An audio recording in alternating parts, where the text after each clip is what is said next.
Anyong mga friends, mga chingu. So, today, hulaan nyo kung nasaan ako. Yes, nandito po ako sa SOFITEL, Manila. Yan, itutour ko po kayo dito. Kung sakaling binabalak nyo magpunta dito sa Manila, naghahanap kayo ng pag-i-stayan. So, dito po kayo mag-stay sa SOFITEL. Napakaganda po. At ang pinakamaganda dito is yung spiral buffet nila. Isa po ito sa mga top na restaurant buffet sa Asia and number 1 in the Philippines.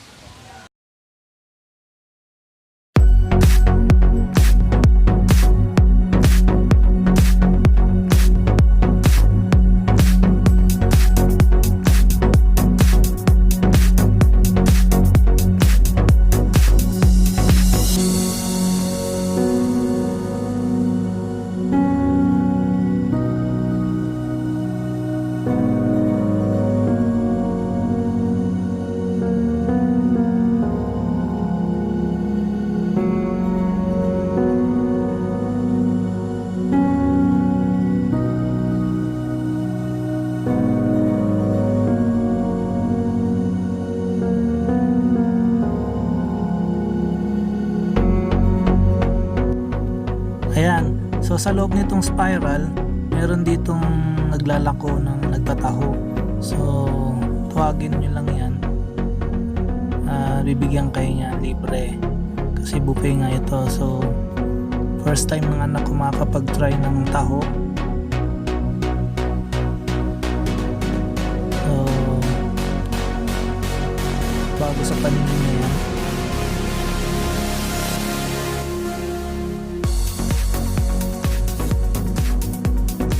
Actually, masarap tong taho na to, hindi siya masyadong matamis. So, binabagay din nila sa panlasa ng mga hindi Pinoy. Kasi sa Pinoy kasi matamis masyado eh.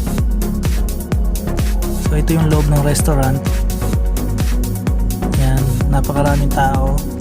So, breakfast buffet. Mas marami pa siyang tao pag sa gabi at saka mas maraming mga food sa gabi. And dito sa spiral, ito yung nakita kong buffet restaurant na hindi nila nasa labas. So makikita nyo kung paano nila ginagawa yung mga food. At saka may mga iba-iba silang section. Meron silang French na section, merong Indian section, merong Mediterranean section, merong Korean section, merong Pinoy section. So iba-iba, no? So marami sang section na kitchen. So kung ano yung gusto mo, punta ka doon sa section na yon. Yan, may mga fruit section sila. At isa pa sa mga nagustuhan ko sa spiral restaurant is yung may sarili silang room ng mga cheese. So pasok ka lang doon, airconized, bali naka-aircon siya. I mean, parang loob ng fridge. Tapos, pasok ka doon. Tikman mo yung mga iba't ibang cheese doon. Kahit morning, bukas yan. So, isa yan sa mga nagustuhan ko.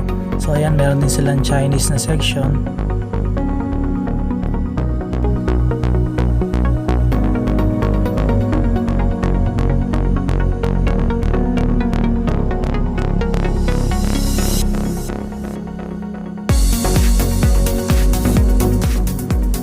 So talagang top class itong spiral restaurant na to ng SOFITEL. So napakasarap ng mga foods at saka mga special silang ginagawa. Yung sa kitchen lang na yan, yung baga na-master nila yung niluto nila. Kasi sa isang section sila rin gumagawa dyan. So ayan, napakalaki. At maraming mga chef nagkalat. So very entertaining din yung mga waitresses nila. At saka sila talaga mismo lalapit sa iyo. Tatanungin ka kung anong gusto mo. Pagkupo mo pa lang, tatanungin ka na kung anong gusto mo, kung coffee o juice, ganyan, o tea. So talagang well accommodated kayo. So Kaya napakaraming tao. Kasi mga guys, ito yung sikat dito sa Pilipinas. Ito yung isa sa mga top or yung top na buffet restaurant dito sa Manila at sa Pilipinas at in Asia. Of course, isa sa mga top buffet restaurant itong Spiral. Actually, isa sa mga reason kaya nag-check-in kami dito sa SOFITEL is yung Spiral Buffet. Gusto talaga namin matikman yung mga pagkain dito. As you know, sa Korea napakarami ring mga buffet restaurant. So kahit saan meron buffet restaurant. So nung natikman ko yung pagkain dito sa Spiral, talagang ibang iba siya. Tsaka quality talaga yung mga pagkain nila. At tsaka mga fresh yung mga inihahain nila. Hindi kagaya dito sa Korea, medyo karamihan frozen. So dito talagang mga fresh na ginagawa nila. Yan. Of course, yung mga ingredients sa mga top class talaga.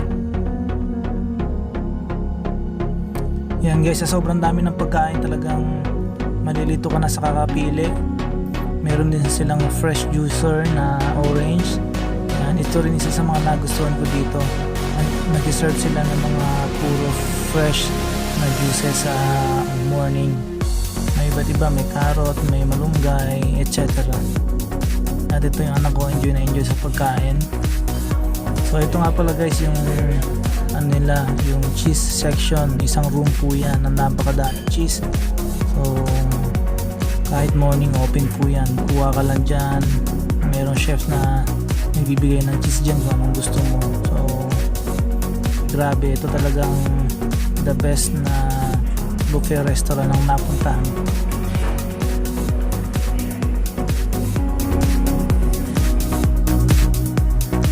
So ayun mga guys, thank you for watching again. At sana nagustuhan nyo itong ang feature ko, yung Spiral Buffet Restaurant ng SOFITEL. Kung mapupunta kayo sa Manila, please check it out. Na ma-experience nyo yung isa sa mga top class na restaurant sa Pinas. So again, thank you for watching, and please like and share this video, and please subscribe to my channel. Thank you very much.